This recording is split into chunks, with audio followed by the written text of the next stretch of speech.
ती म्हणजे गडकोट संवर्धन करणाऱ्या संस्था.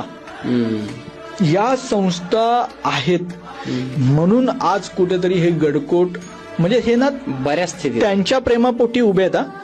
म्हणजे त्या गडकोटांना पण वाटत असेल की एक काळ आम्ही उभे राहिलो ते आमच्या महाराजांसाठी आणि आजचा जो काळ आहेत ना ते उभे आहेत की ह्या गडकोट संस्थांमधले जे दुर्गसेवक आहेत, ज्या दुर्गसेविका आहेत, ज्या रणरागिणी जे काम करतायत त्यांच्यासाठी ते आज उभे आहेत. ही लोक कुठल्याही फळाची अपेक्षा न करता निस्वार्थीपणं शनिवार रविवार तुम्हाला गडकोटांवर दिसतात.